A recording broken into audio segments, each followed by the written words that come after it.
Express way पे गणेश्वर जाते हुए।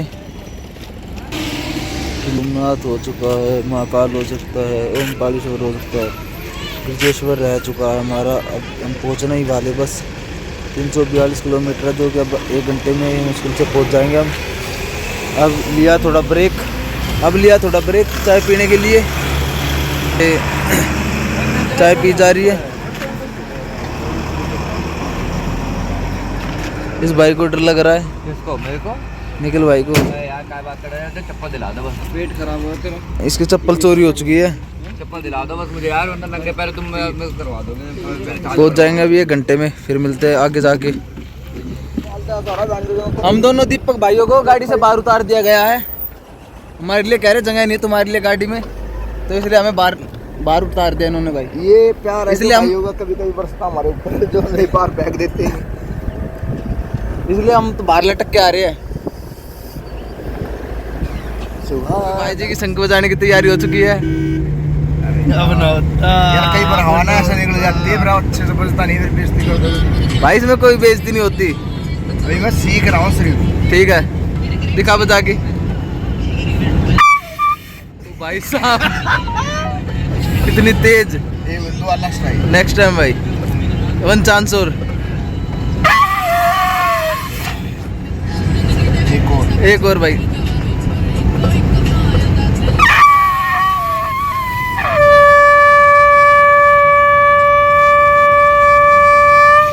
भाई साहब ये हुई बात।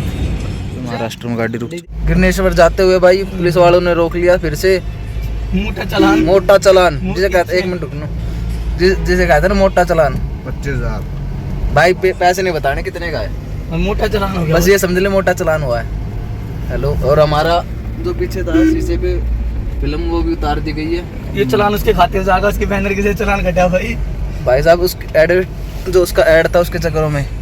हेलो, ये सुनना, इसका चालान नहीं है, ये था। ये अभी तेरी काली जुबान है, चुप हो जा तू, फिर तो चुप ही हो जा। बोले तो अच्छा बोल, वरना बोल ही मत।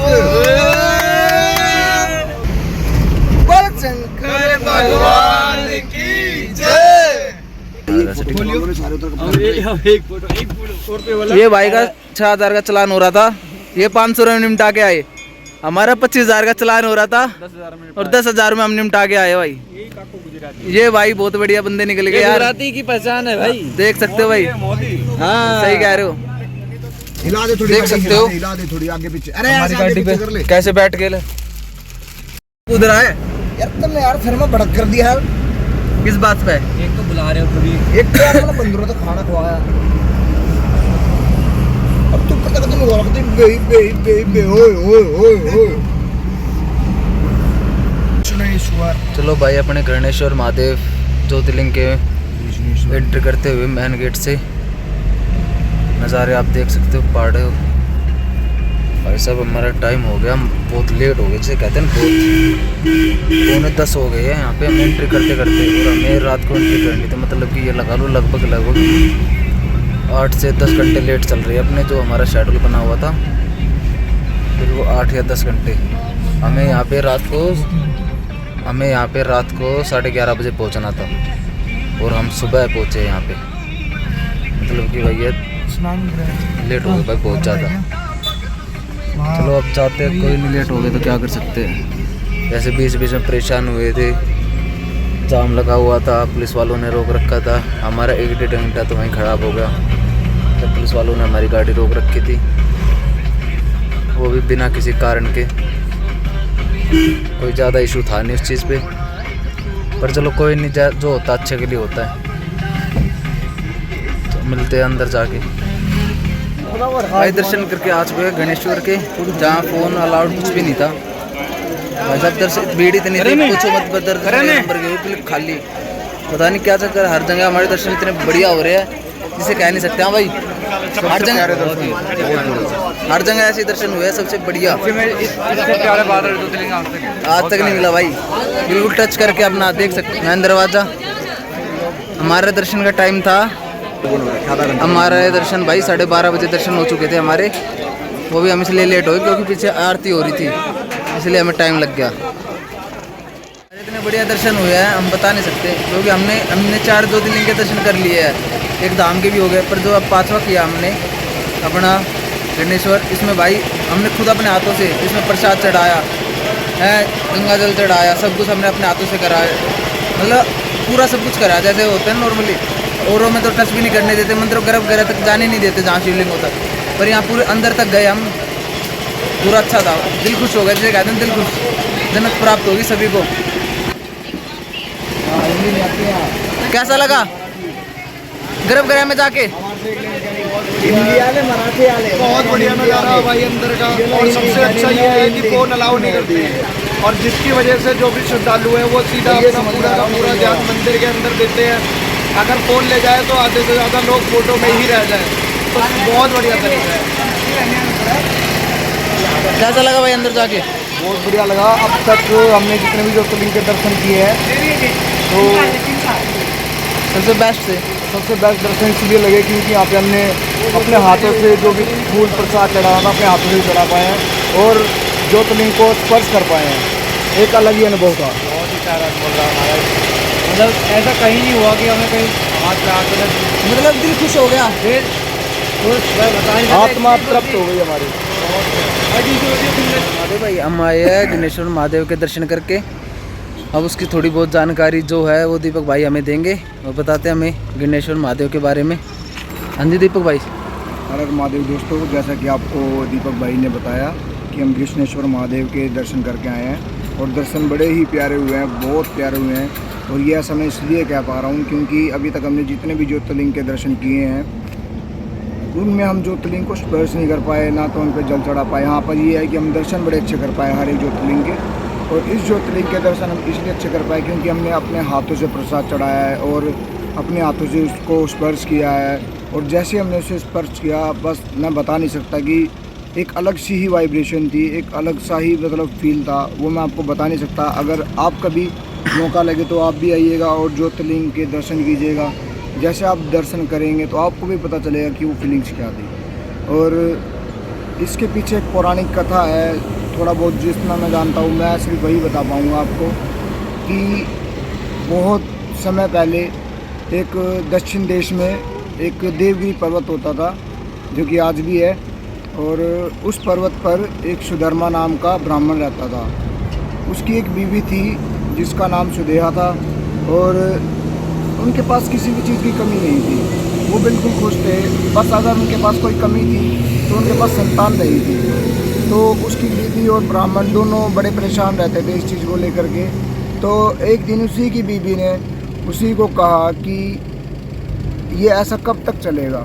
तो उन्होंने कहा कि अब हम इसमें क्या ही कर सकते हैं। तो उन्होंने उसे एक सुझाव दिया कि आप मेरी छोटी बहन से शादी कर लीजिए, जिसका नाम मैं आपको बताना चाहूँगा ग्रीष्मा था। ग्रीष्मा उसकी छोटी बहन ही थी, वो पंडित की जो वाइफ थी उसकी छोटी बहन थी। तो उसने कहा कि आप मेरी छोटी बहन से शादी कर लीजिए। पहले तो सुधर्मा जो ब्राह्मण थे उन्होंने मना किया, पर उसकी बीवी ने बहुत ज़्यादा हट की तो उन्होंने उनका कहा नहीं डाला, उससे शादी की। और जो ग्रीष्मा थी वो शिव की बड़ी बहुत ही प्रिय भक्त थी। तो शादी होने के कुछ समय बाद शिव की भक्ति के कारण उन्हें एक पुत्र हुआ। पुत्र बड़ा ही अच्छा था, उनका आज्ञाकारी था, और ऐसे ही सारा सब कुछ चलता रहा। पर सब कुछ चलते चलते जो सुधर्मा थी ब्राह्मण की बीवी, तो उसको उससे ना ईर्ष्या होने लगी।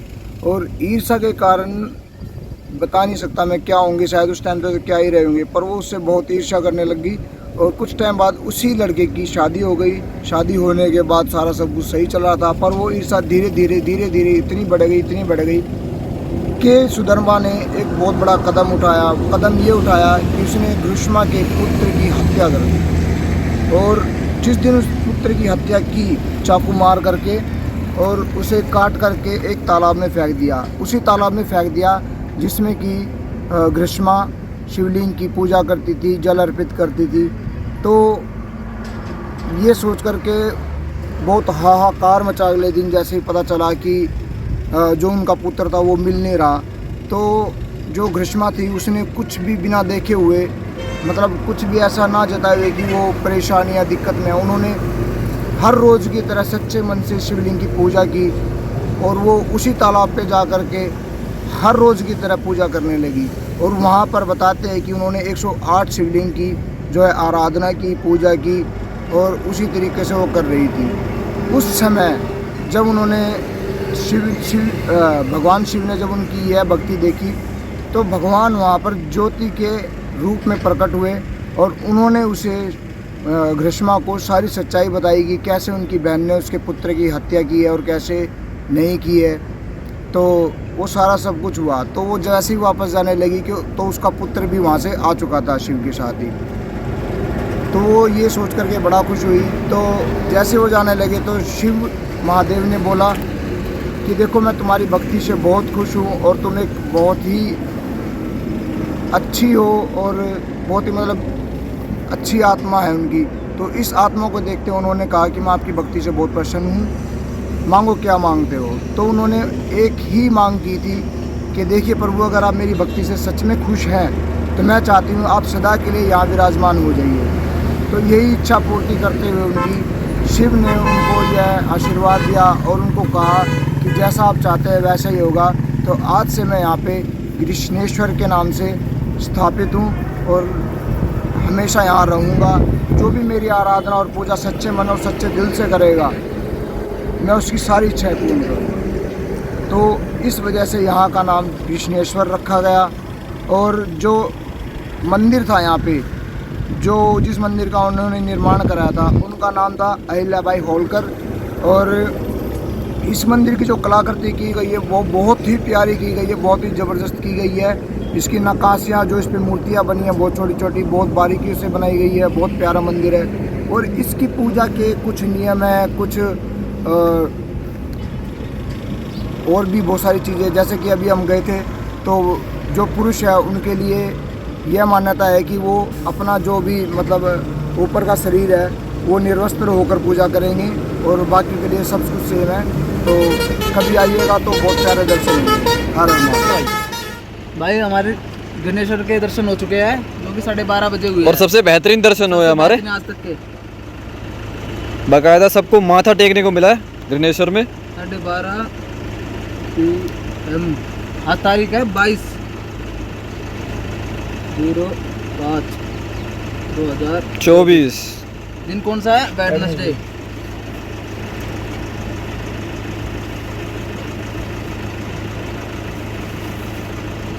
यहाँ से हम सीधा तो जाएंगे भाई सीधा 200 किलोमीटर त्रिम्बकेश्वर। वहाँ पे जाके मिलते हैं अब बाकी ब्रेक के बाद। जय बाबा की। क्या बोलेंगे। ये आ चुके भाई मुंबई पुणे एक्सप्रेस वे। मुंबई पुणे बोलते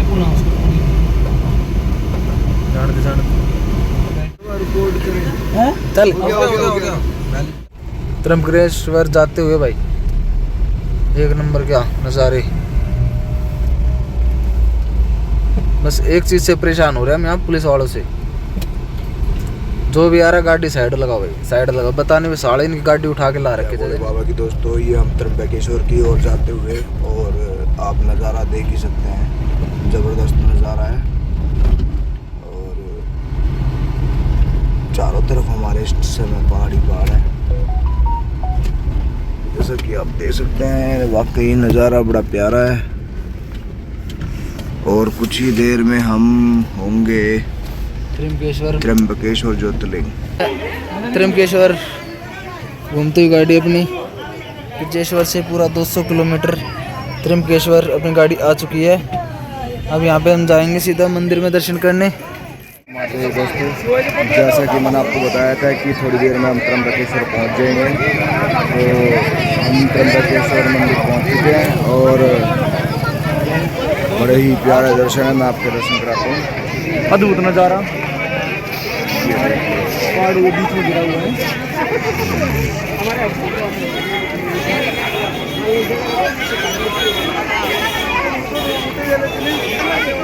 यह त्रिम्बकेश्वर मंदिर है। ये पहाड़ों के बिल्कुल बीचों बीच बना हुआ है। जैसा कि आप देख रहे हैं ज़्यादा भीड़ नहीं है पर बहुत ही ठीक ठाक सा है। तो अब हम जा रहे हैं ज्योतिर्लिंग के दर्शन करने और पूजा करने के बाद मिलते हैं आपको। इतनी अच्छी बारिश में दर्शन करते हुए बहुत मजा आया। अभी मजा आ रहा है, बारिश हो रही है, दिल खुश हो गया। स्वागत किया बारिश के साथ, वो भी पूरी बारिश ही बारिश रोड के ऊपर। देख सकते हो कैसा एकदम से बारिश हो चुकी है भाई। क्या बारिश आ रही है भाई। त्रिमकेश्वर महादेव की 4:50 22 तारीख 4:38 हुई है ना भाई। पता नहीं इनके में 4:38 दिखा रहा, पर हमारे फ़ोन में 4:50 दिखा रहा है। देख सकते हो कितनी भीड़ है। जनसंख्या ही जनसंख्या है।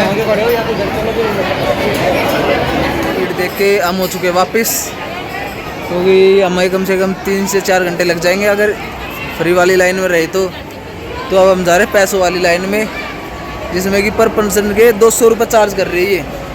जिसमें इन्होंने खुलेआम लिख रखा कि पर पर्सन 200 रुपये VIP के।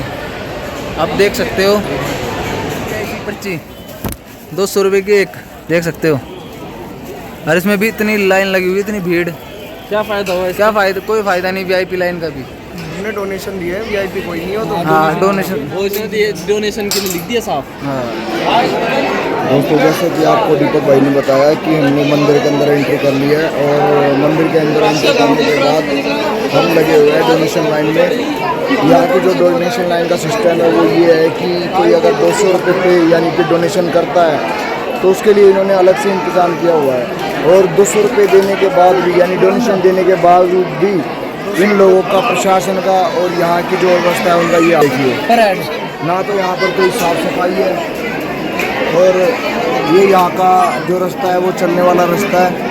और साथ ही साथ जो कि आप देख रहे हैं कि डोनेशन देने के बावजूद भी लोगों को इतना वेट करना पड़ रहा है। बस मैं ये कहना चाहूँगा कि डोनेशन के नाम पे ये लोग गलत कर रहे हैं और इन्होंने एक अमाउंट फिक्स किया हुआ है डोनेशन के नाम पे। गलत लगा मुझे। डोनेशन में क्या होता है कि डोनेशन अपनी इच्छा से दिया जाता है, ना कि इसमें कोई फिक्स रेट होता है। तो डोनेशन की मेरे हिसाब से गलत ही है। और डोनेशन देने के बावजूद भी अगर ये दर्शन में ऐसे कठिनाइयाँ, दिक्कतें, परेशानियों का सामना करना पड़े तो ठीक सा नहीं। भाई को बहुत टाइम मिलते ही फ़ोन में लग जाता है भाई, शादी होने के बाद भी। अपने तो लग रहा हूँ भाई, मेरी बीवी है। हमने मेरा किसकी है देख लो, मैं छुपाता ही नहीं भाई कुछ भी। बच्चे के फोटो भाई, ये तो क्या मेरा किसके है? ये मेरी वाइफ का स्टेटस और ये मेरी भाई बच्चों के फोटो लगा रखे है। ये बच्चा मेरी लाइफ है और ये मेरी लाइफ की लाइफ है, यानी ये दोनों मेरी लाइफ है। ठीक है। तो भाई त्रिमकेश्वर का बाहर से नज़ारा, कितना प्यारा मंदिर लग रहा है बाहर से देखने में भी।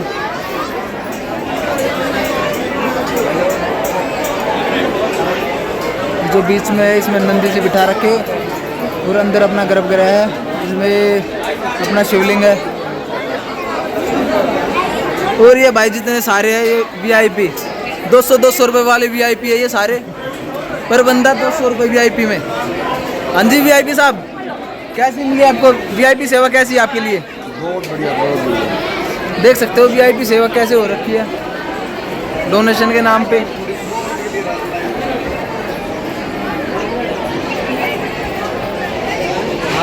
बिल्कुल पहाड़ के पीछे भाई, मंदिर के पीछे पहाड़, मतलब चारों तरफ पहाड़ी पहाड़ है, बीच में मंदिर है।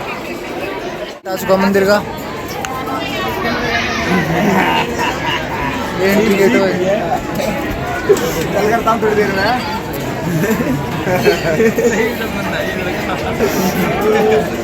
एंट्री गेट हो भाई, ये ट्रेनिंग चाहिए, सीखनी पड़ेगी। गेट देख सकते हो।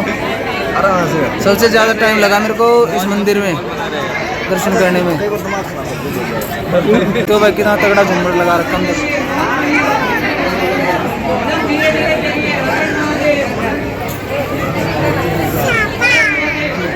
टाइम देख सकते हो 7:25 हुए नहीं, अभी होने वाले 2 मिनट में 7:23 हो चुके हैं। क्या नक्काशी कर रखी है, नक्काशी देखो भाई, क्या नक्काशी कर रखी है दीवारों पे। यहाँ पे गणेश जी क्या लूं? यहाँ से दर्शन हो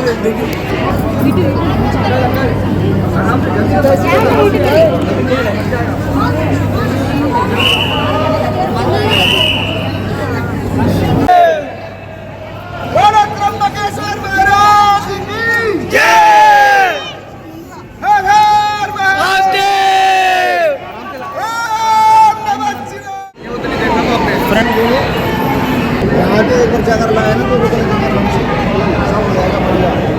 पता क्या करे दीपक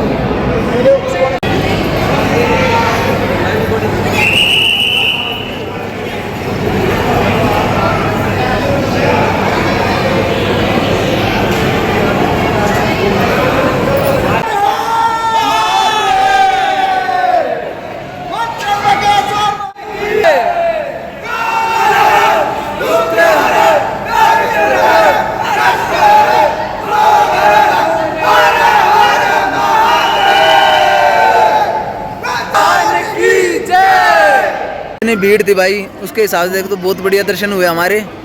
हमें एक बंदा मिल गया था जिन्होंने पूरी लाइन एडजस्ट करवाई और हमें पंडित जी से प्रसाद मिला है। पहले बंदे ऐसे स्पेशली दिया। जितना हमें टाइम लगा उस में जितना प्यार मिला आशीर्वाद हम पे सदा बना रहे। सच में भाई ये बात तो हमारे साथ कुछ वो भी ऐसे रहे थे। लेकिन कुछ भी हो बोला पूरे साथ दे रहा हमारा। देखो त्रिशूल। अब यहाँ से हम निकलेंगे खा पी के भीमा शंकर।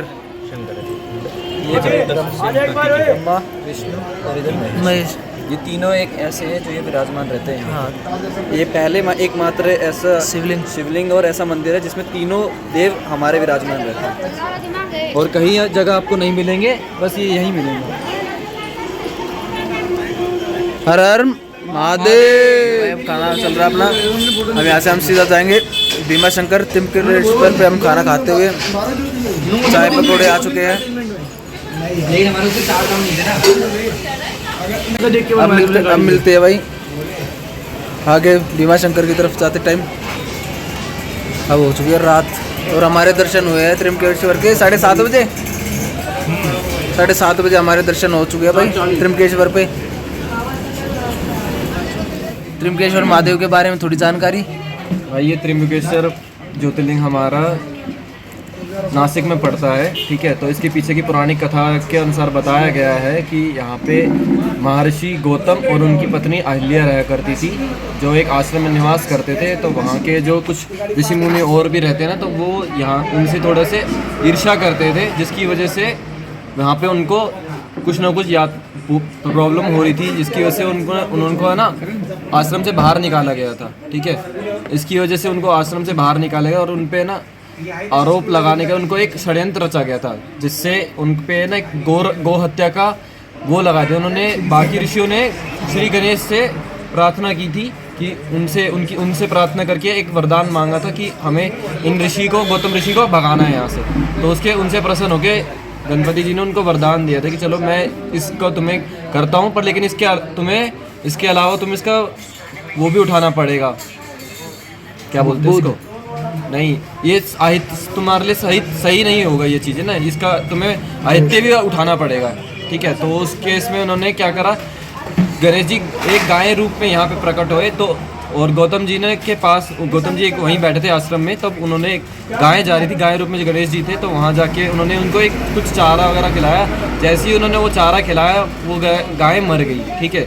उसकी वजह से वहाँ के जो ऋषि मुनि थे ना, उन्होंने सब इन पे ऋषि गौतम पे गौ हत्या का आरोप लगा दिया कि इन्होंने गौ हत्या किया और उनको वहाँ से आश्रम से भगा दिया।